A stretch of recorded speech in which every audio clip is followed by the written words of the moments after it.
Mi alma tiene sed de Dios.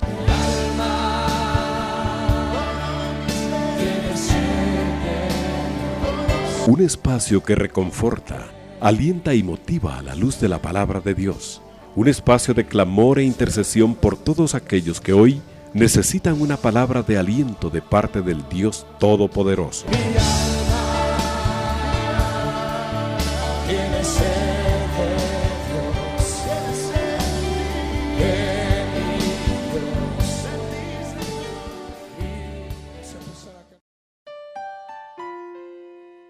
Bendiciones, hermanos. Qué privilegio y qué bendición estar en el programa Mi alma tiene sed de Dios de Radio 760 de nuestra Iglesia de Cristo Elim Central. Agradecidos con el Señor por una oportunidad más de dirigirnos a ti a través de este medio y también de las redes sociales y poder estar juntos estudiando la palabra del Señor, orando al Señor y buscándole, porque dice la palabra que si nos acercamos creyendo, le vamos a encontrar. Así dice Hebreos, y sabemos que le vamos a encontrar porque Él ve el deseo y sabe que está la promesa dada a nosotros que Cristo rompió el velo y por lo tanto tenemos acceso al trono de la gracia y poder hallar el oportuno socorro. Así que este es un programa que nos permite acercarnos cada vez más al Señor. Mi nombre es Sergio Argueta y les agradecemos, mis hermanos, de permitirnos entrar en la intimidad de su hogar o donde quiera que usted se encuentre. Es una bendición poderle acompañar a través de este medio para edificarnos juntos en la palabra del Señor. Así que en esta ocasión, pues el Señor ponía en mi corazón hablar del capítulo 3 del libro de Hechos, donde vamos a hablar de varios aspectos de la palabra y haciendo un poco de énfasis en los tiempos de refrigerio, cabal así como se llama nuestro retiro, pero vamos a entender bien qué es lo que dice la palabra acerca de esos tiempos. Dice así el capítulo 3 de Hechos, que empieza de esta manera: cierto día Pedro y Juan subían al templo a la hora novena, dice, la hora de la oración. Ellos tenían ya una hora estipulada donde se reunían a orar, buscar de la presencia del Señor, alimentarse, crecer, salir fortalecidos. Y yo creo que la oración presentada al Señor debe ser eso, ese objetivo. Encontrarse uno con el Señor, darle la gloria, la honra, agradecerle tanto, que no se vuelva solo una lista de peticiones, ¿verdad? Porque el Señor ya conoce de antemano todo lo que tú y yo estamos pasando, hermanos. Y ahí presentémosle nuestra necesidad, pero no nos quedemos en ese espacio de solo la necesidad, sino realmente agradezcámosle también al Señor, porque Él nos va a librar de la forma como Él sabe que nos conviene. Así que pues ellos tenían la costumbre de ir a orar al Señor y tenían una hora. Y había un hombre cojo desde su nacimiento, al que llevaban y ponían diariamente a la puerta del templo llamada La Hermosa, para que pidiera limosna a los que entraban al templo. Y me llama la atención porque dice que diariamente ponían a la puerta, como que alguien hacía favor de llevarlo y sentarlo ahí para pedir, y después tal vez lo iban a quitar cuando ya se oscurecía al lugar donde dormía, pero como que esa era su rutina, ¿verdad? No poder hacer nada de sí mismo, sino dependía de otros para que lo llevaran y después lo recogieran y lo regresaran. No sé si también tenían parte de las ganancias, ¿verdad? Hoy podríamos decir eso. Y algunas personas que piden dinero, por ejemplo, que mandan a niños a pedir dinero, o se ponen un niño en brazos y se van a pedir dinero, y probablemente ya es parte de un negocio, ¿verdad? Con eso no estoy diciendo que no ayudemos, si el Señor te lo pone en tu corazón, y especialmente si ves la necesidad que está ahí. Al contrario, pues ayudemos, ¿verdad? Y no veamos si eso no es, sino que veamos la necesidad. Pero lo que voy al hecho es de que este hombre tenía esa dependencia para poder sobrevivir. Viendo a Pedro y a Juan que iban a entrar al templo, les pedía limosna.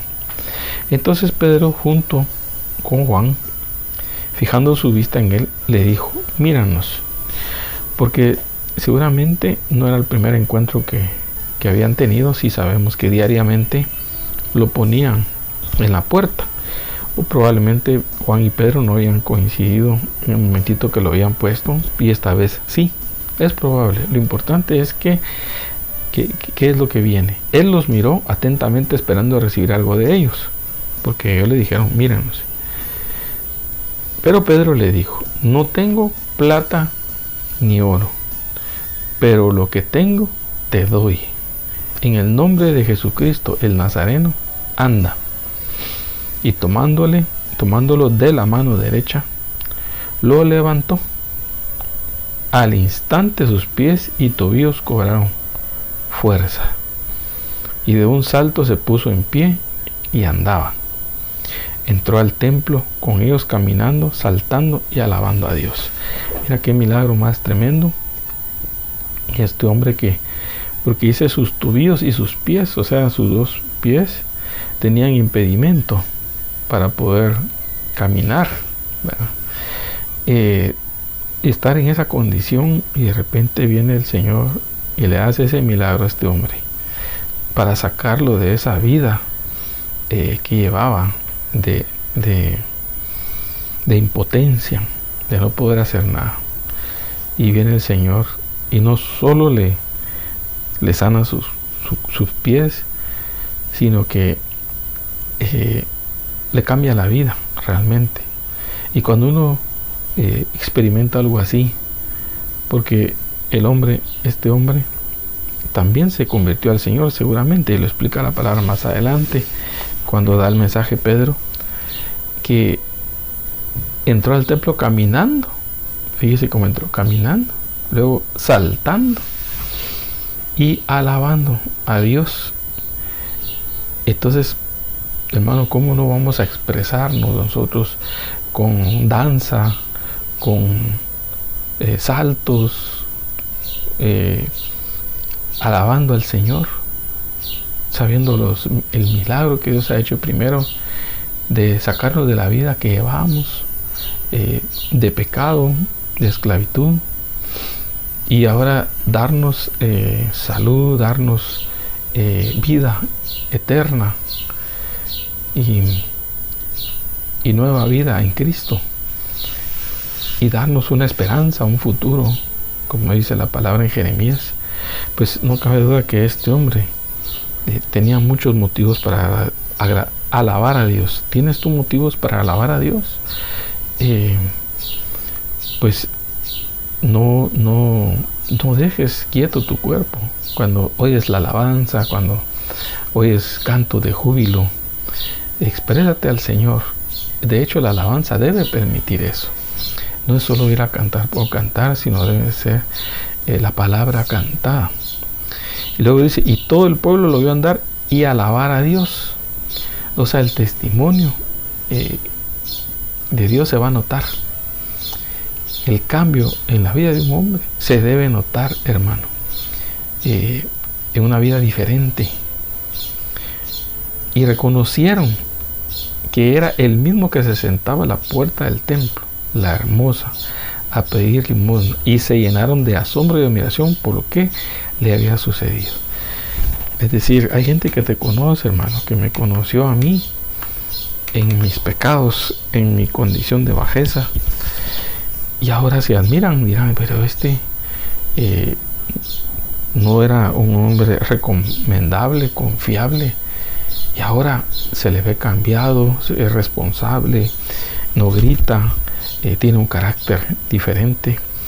Hermano, eso debe prevalecer en nuestra vida todo el tiempo.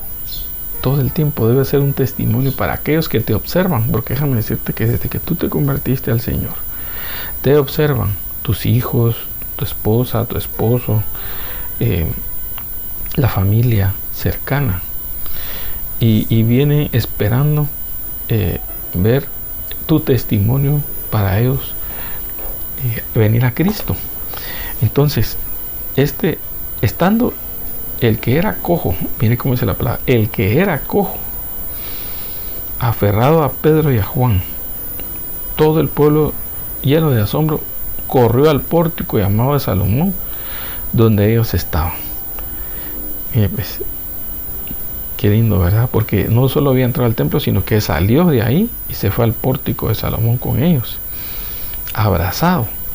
Hermano, eso es no querer soltar uno lo que ha recibido de Dios, lo que ha recibido de siervos de Dios, sabiendo que viene del Señor, ¿verdad? Por supuesto. Al ver esto, Pedro dijo al pueblo: hombres de Israel, ¿por qué se maravillan de esto? ¿O por qué nos miran así, como si por nuestro propio poder o piedad le hubiéramos hecho andar? Ahí empieza la explicación.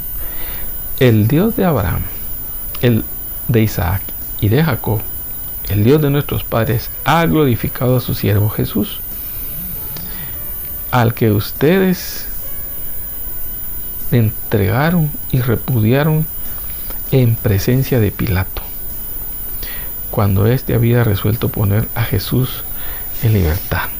Entonces miren, empieza él a hablarles de la palabra y no darse la gloria, porque eso dice como si por nosotros o por nuestra piedad. No, él viene a explicar el evangelio. El milagro que había sucedido era para presentarles ahora el evangelio, que consiste en una persona, en presentar a Jesucristo, que es el que salva, el que da libertad, y les hace ver la condición de ellos. Pero ustedes repudiaron al santo y justo y pidieron que se les concediera un asesino, que era Barrabás, ¿verdad? Y dieron muerte al autor de la vida, al que Dios resucitó de entre los muertos, de lo cual nosotros somos testigos. Entonces, hermano, nosotros también somos testigos de la resurrección de Cristo, no que le hayamos visto, sino que el Espíritu Santo que resucitó a Jesús de entre los muertos es el que mora en nosotros y nos da testimonio de Cristo vivo, que está sentado a la diestra del Padre y que mora en nosotros. Por la fe en su nombre, es el nombre de Jesús lo que ha fortalecido a este hombre, a quien ven y conocen. Entonces, ahí ya está la ruta. ¿Quién es el que hace las cosas? ¿Quién es el que cambia a las personas? ¿Quién es el que le da esperanza al hombre? Jesús.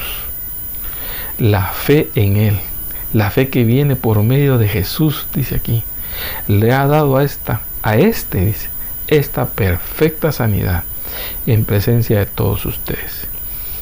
Y ahora, hermanos, yo sé que oraron por ignorancia, lo mismo que sus gobernantes. Y ahora, hermanos, dice, pero Dios ha cumplido así lo que anunció de antemano por boca de todos los profetas, que Jesucristo debía padecer. Entonces, le hace ver al hombre su condición este mensaje, hermano, porque le dice en ignorancia. ¿Cuántas cosas no hicimos nosotros no conociendo la verdad, ignorando la verdad que es Jesús, ignorando su palabra? Pero sin embargo eso lo pasan por alto, hermano, sin culpa, cuando venimos a Cristo, porque en Él son perdonados los pecados.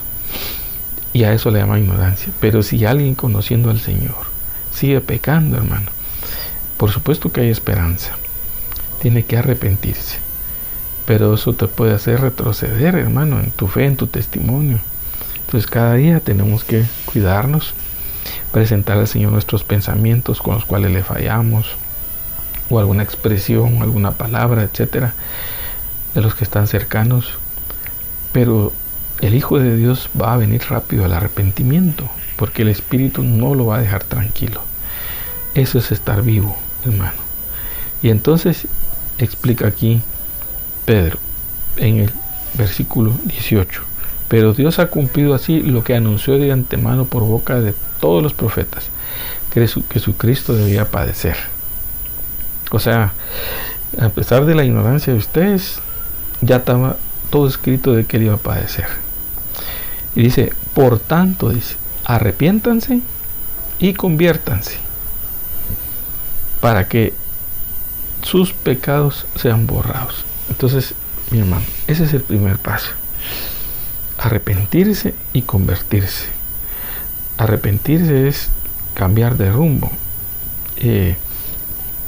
es dar un giro. Fíjese, hermano, y qué tremendo, porque es el primer cambio de mente, y significa en griego metanoeo.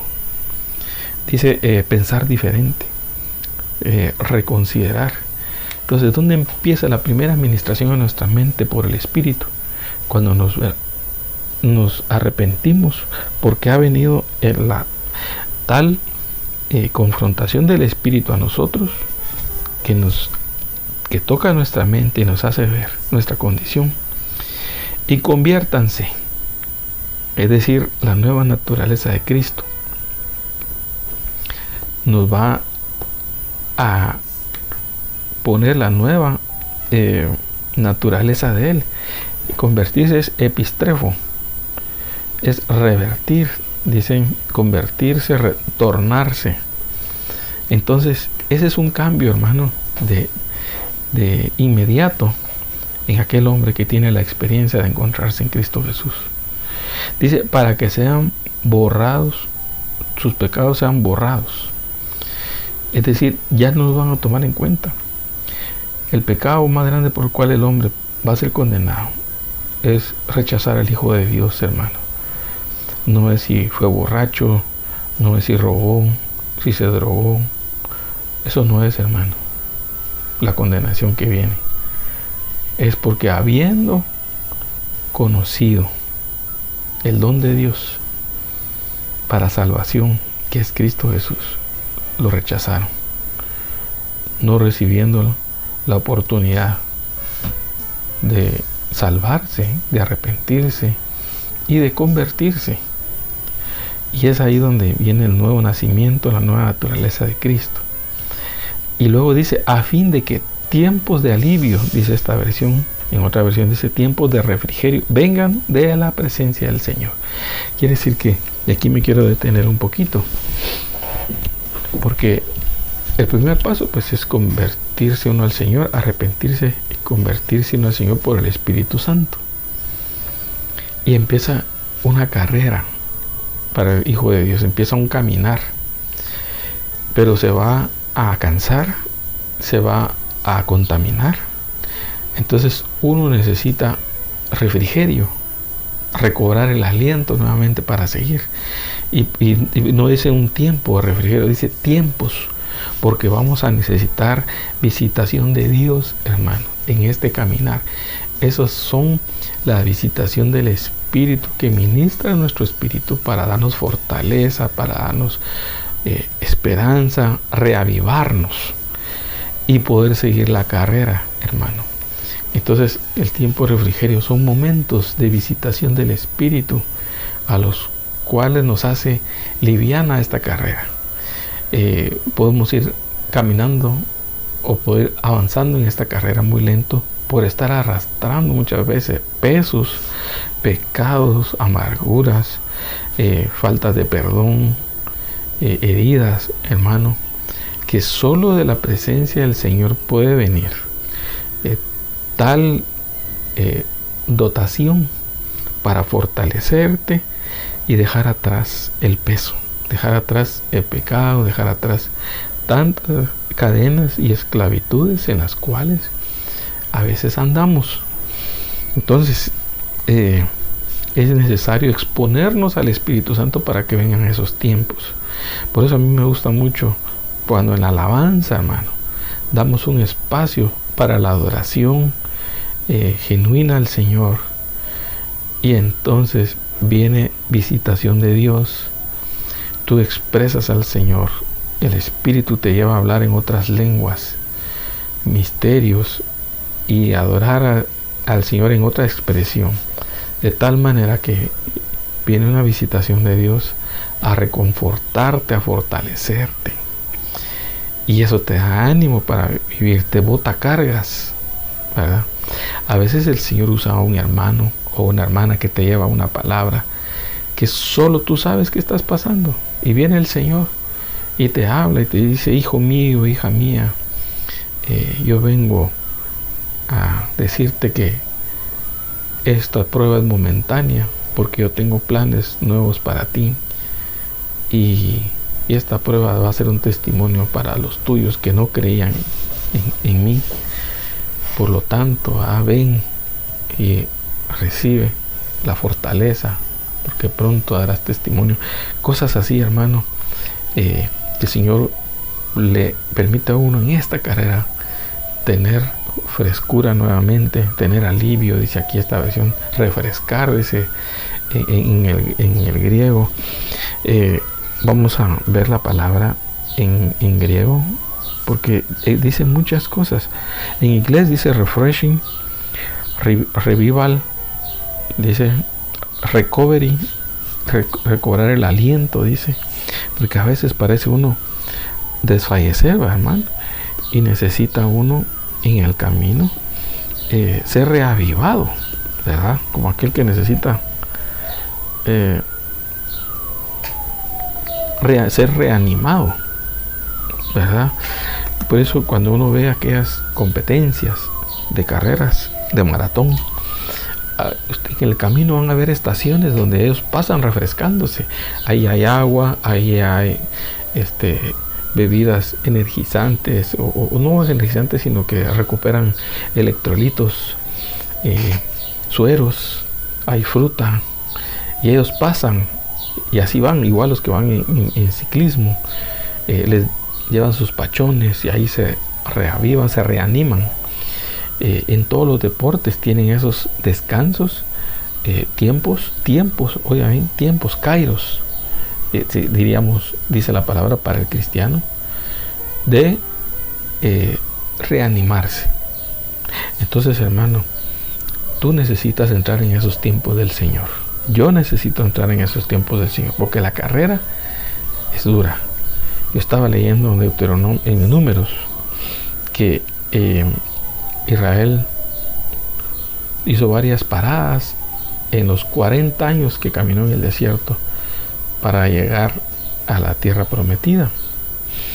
Y dice ahí la palabra que Moisés anotó todas las jornadas y los puntos donde ellos pararon. Eran puntos para reavivarse, hermano, para recobrar fuerzas en el desierto. Por 40 años, 40 es número de prueba. 40 años estuvo Jesús, 40 días estuvo Jesús ayunando en el desierto, ¿tú recuerdas? Pero son pruebas, ¿verdad? Pero ¿cómo entró Jesús al desierto? Lleno del Espíritu Santo. Es el que nos da el refrigerio y el sustento en el desierto, hermano. Tú necesitas pasar esa experiencia del Espíritu, de ser lleno. Y si ya recibiste el bautismo del Espíritu Santo y sientes de fallecer, vienen tiempos de refrigerio y aviva el Espíritu que está en ti. Por eso Pablo le decía a Timoteo que no lo entristeciera, sino que aviva el fuego del don de Dios que está en ti, ¿verdad? Que te ayudará en este tiempo. Entonces, los tiempos de refrigerio son esos espacios del Espíritu, porque vienen de la presencia del Señor. Eso es lo que está diciendo acá la palabra. Vienen de la presencia del Señor. No estamos hablando de un descanso físico, estamos hablando más que un descanso físico, sino estamos hablando de esa fortaleza que Dios da, donde tú y yo necesitamos, la iglesia necesita visitaciones de Dios. Esos son los tiempos de refrigerio, hermano. Ver la sobrenaturalidad de Dios que te va a reanimar. Ejemplos. Elías, hermano, le dieron a comer una torta del cielo y con esa corrió 40 días. 40 otra vez, hermano. 40. ¿No te parece eso que va muy relacionado con los tiempos de refrigerio? Y que 40 es la prueba. Necesitamos esa torta del cielo. Solo que aquí el Señor no te va a dar torta, ¿ves? Sino que tiempos te va a dar de visitación de Dios, del Espíritu, a tu vida, a mi vida. Aleluya. Y ahí vemos en Elías esa experiencia en el cual pues ahí el Señor lo reanimó, lo fortaleció con con esa comida que vino del cielo. Dice, y se levantó pues, estoy leyendo 1 Reyes 19:8, comió y bebió, y con la fuerza de aquella comida caminó 40 días y 40 noches hasta Horeb, el monte de Dios. El tiempo de refrigerio es, hermano, el auxilio de Dios para que llegues al monte de Dios, a encontrarte con tu Dios, y de ahí bajes fortalecido y fortaleciendo a los tuyos, fortaleciendo a otros hermanos. Hermanos, puedes decirles con toda autoridad y con toda propiedad: Cristo vive, a mí me sacó y a ti te puede sacar. ¿Vendrán otras pruebas después? Por supuesto que sí, pero vendrá otro tiempo de refrigerio. No nos quedemos en la prueba, no nos quedemos en la angustia, no nos quedemos en la aflicción. Mejor pidamos al Señor que vengan tiempos de refrigerio, comida del cielo, hermano, visitación de Dios, de su presencia, porque eso va a ser lo que nos va a ayudar a seguir esta carrera que tenemos por delante. Y mire qué lindo, porque ¿hasta cuándo serán esos tiempos, hermano? Dice, y Él envíe a Jesús, el Cristo destinado de antemano para ustedes, hasta la venida del Señor. En el caso de la iglesia, hasta su parucía, la manifestación secreta de Cristo a su iglesia, hermano. Y venga el arrebatamiento, el arpazo de Dios. Arpazo es en griego, ¿sí? Que quiere decir arrebatado. Entonces el Señor nos va a dar descanso de esta tierra, hermano, y vamos a entrar en su reposo, ¿sí? Por supuesto que los tiempos de refrigerio son reposos de Dios, ¿verdad? El reposo de Dios es Cristo, hermano. Ya no estás en el mismo trato que el mundo, sino que de ahí hay provisión de Dios para lo del mundo y para las pruebas del mundo. Entonces necesitamos exponernos al Espíritu, decirle al Señor: Señor, llénanos de ti, llénanos de tu amor, llénanos más de ti. Y luego dice, el cielo debe recibir, dice, y Él envía a Jesús, el Cristo designado de antemano para ustedes. A Él el cielo debe recibir hasta el día de la restauración de todas las cosas, acerca de lo cual Dios habló por boca de sus santos profetas desde tiempos antiguos. Entonces, hermanos, Dios está restaurando ahorita las vidas. Ya vendrá la restauración de las cosas, de todo lo demás, pero primero es la restauración de su pueblo que va a llevarse. Y Moisés dijo: el Señor Dios les levantará a ustedes un profeta como yo de entre sus hermanos. A él prestarán atención en todo cuanto les diga. Por supuesto que no le prestaron atención, ¿verdad? Pero ahora iba a ser el tiempo en el cual nosotros le prestamos atención, porque es el tiempo para nosotros. El Señor ahora viene a su iglesia, que somos gente de muchas naciones, pero somos una nueva etnia, un nuevo linaje levantado y hecho por el Espíritu de Dios, del cual ahora nosotros, que sí somos pueblo, podemos acercarnos al Señor, podemos seguir la carrera que tenemos por delante. Y dice: y sucederá que todo el que no preste atención a aquel profeta será totalmente destruido de entre el pueblo. Es lo que yo le digo, hermano, es rechazar a Cristo. Rechazar a Cristo es quedarse uno en sus pecados, en su miseria. Asimismo, todos los profetas que han hablado desde Samuel y sus sucesores en adelante también anunciaron estos días. Y ustedes son los hijos de los profetas y del pacto que Dios hizo con sus padres, dice, al decir a Abraham: y en tu simiente serán benditas todas las familias de la tierra. En tu simiente, es decir, en uno de entre tu simiente, van a ser benditas las familias de la tierra. Es Cristo, hermano, alcanzando a familias de entre todas las naciones de la tierra. Y esas familias van a ser benditas, porque no dice naciones, dice familias. Dios está llamando a familias de diferentes lugares, y esa es su iglesia. Para ustedes en primer lugar, y ahí ya pone en dónde empezó, es entre los judíos. A ellos era el llamado de Dios. A ellos era el mensaje.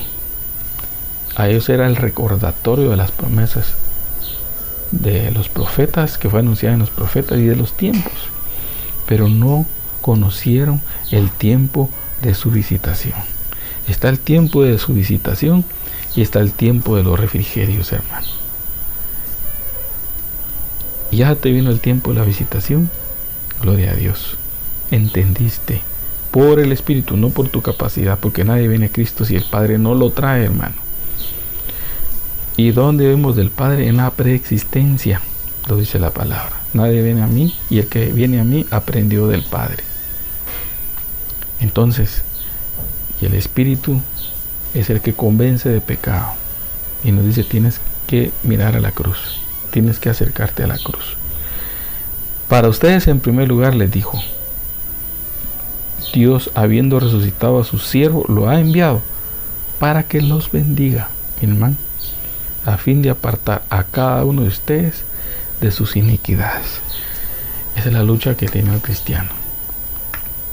Cristo envió al Espíritu Santo. El Padre envió al Espíritu Santo por intercesión del Hijo, para ayudarnos a apartarnos de las iniquidades, hermano. Esa es la carrera que tenemos por delante. Y mire lo que dice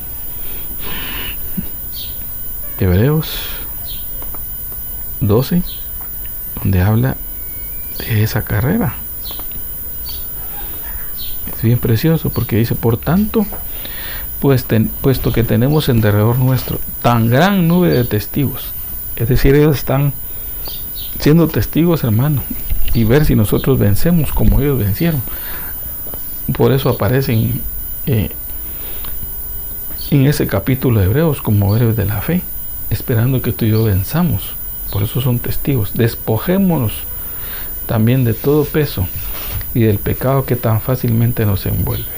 Por eso necesitamos esos tiempos de Dios, que vienen de la presencia de Dios, para reanimarnos, hermano, para que podamos despojarnos del pecado, del peso, de amarguras. Esos pesos son amarguras, son esclavitudes, cadenas, un carácter mal formado en nosotros, hermano, por abusos, por malos tratos, por muchas circunstancias, hermano, por pruebas, enfermedades, etcétera, pero que vamos arrastrando, y el Señor nos dice hoy que la soltemos. Dice: y corramos con paciencia la carrera. Es lo que le digo a mi hermano. Ahí en la carrera vamos a encontrar mesas donde podamos reanimarnos, como en las carreras de maratón que tenemos por delante. No puedes ver para atrás, hermano, no puedes ver para abajo, tienes que ver para adelante, puesto los ojos en Jesús. Dice Hebreos 12:2: el autor y consumador de la fe, quien por el gozo puesto delante de él soportó la cruz, despreciando la vergüenza, y se ha sentado a la diestra del trono de Dios. Consideren pues a aquel que soportó tal hostilidad de los pecadores contra él mismo, para que no se cansen ni se desanimen en sus corazones. Mi hermano, está desanimarse, sí, nos puede pasar. Reanimarnos viene del Espíritu. Son esos tiempos que vienen de la presencia del Señor. Entonces, hermano, porque todavía dice: en su lucha contra el pecado, ustedes no han resistido hasta el punto de derramar sangre. Es decir, puede llegar el tiempo de eso, pero Dios va a dar la provisión y la dotación, hermano. Entonces, no olvidemos, dice la palabra, dice muchas veces: no olvidemos. Aquí se han olvidado la exhortación que como a hijos se les dirige.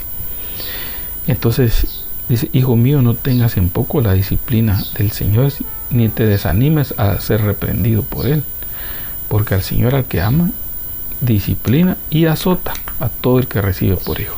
Hay azote de Dios, hermano, pero no es para matarte, sino que Él mismo es para deshacernos muchas veces de la carne, de esas prácticas o actitudes que todavía están en nosotros. y no nos permiten presentarnos al Señor limpios, ¿verdad? Entonces es necesario muchas veces, pero es parte de la carrera poder nosotros ir dejando lo que nos provoca peso. Y hay aquí otra cita que me llama a mí mucho la atención, pero Pablo se la dice a Timoteo, donde le dice acerca de la carrera, ¿verdad? Y le dice, ahorita les digo,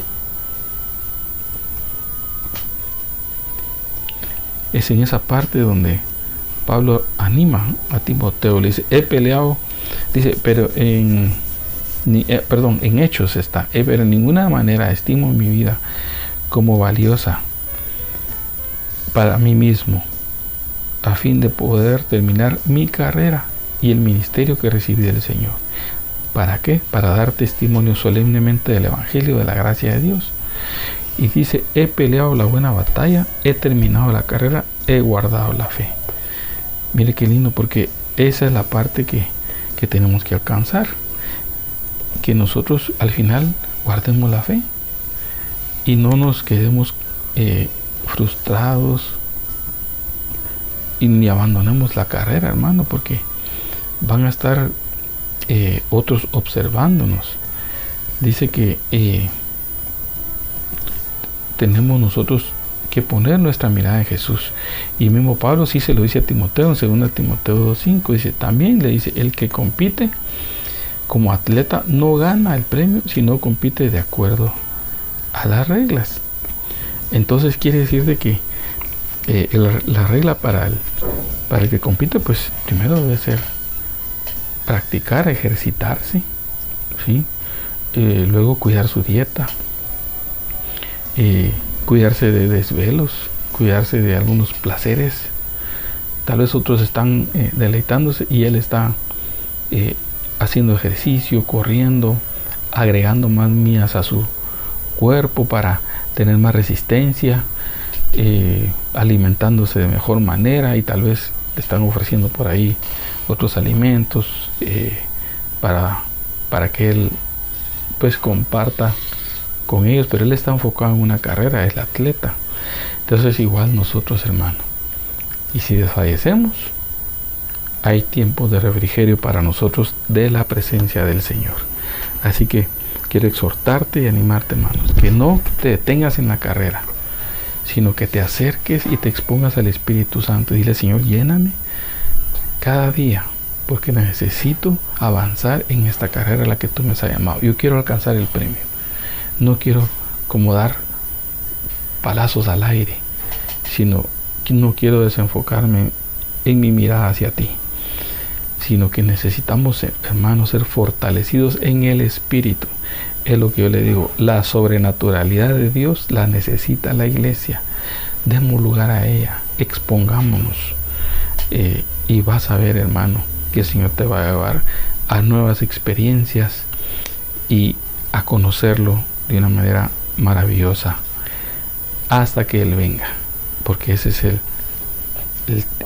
lo establecido en la palabra, que estos tiempos es hasta que Dios venga. Estos tiempos de reanimarte, de fortalecerte en el Espíritu. Padre, en el nombre de Jesús, hoy reconocemos, Señor, que te necesitamos, que tú eres nuestro Dios. Señor, gracias, porque conocimos el tiempo de nuestra visitación al darte nuestra vida. Y tú te revelaste en nuestra vida, Señor, y vimos esa oportunidad preciosa y única en nuestra vida de reconocerte como nuestro Señor y Salvador. Pero en el camino, Señor, a veces, Señor, nos detenemos, pero es necesario, Señor, que vengan de tu presencia esos tiempos para reanimarnos, sabiendo que tu venida está cerca, que tu venida está pronta, porque estos tiempos son para eso, Señor, para aguantar el camino hasta tu venida. Y tú lo estableciste, Señor, así como le diste esa torta, Señor, del cielo, que esta comida que le diste a Elías, Señor, y llegó hasta el monte Horeb. Así queremos llegar hasta el monte de Dios, donde estás tú, donde está el Hijo, Señor, y encontrarnos contigo en esa parucía preciosa que viene para tu iglesia, Padre. En el nombre de Jesús yo oro, Señor, por mi vida y por mis hermanos, Señor. Que nosotros, Señor, seamos visitados en experiencias del Espíritu cada día. Te lo pedimos, Señor. Que venga esa devoción por tu palabra, que vengan esas manifestaciones de tu Espíritu que nos van a fortalecer, no solo en dones, sino en frutos moldeados al carácter de Cristo. Lo pedimos todo en el nombre maravilloso de nuestro Señor y Salvador, nuestro Señor Jesucristo. Amén y amén.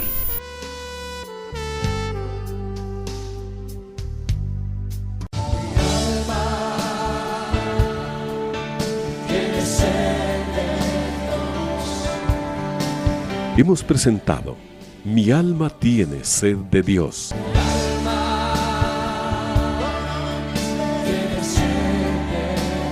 Te invitamos a escuchar nuestra próxima audición cuando nuevamente estaremos delante del Señor exclamando: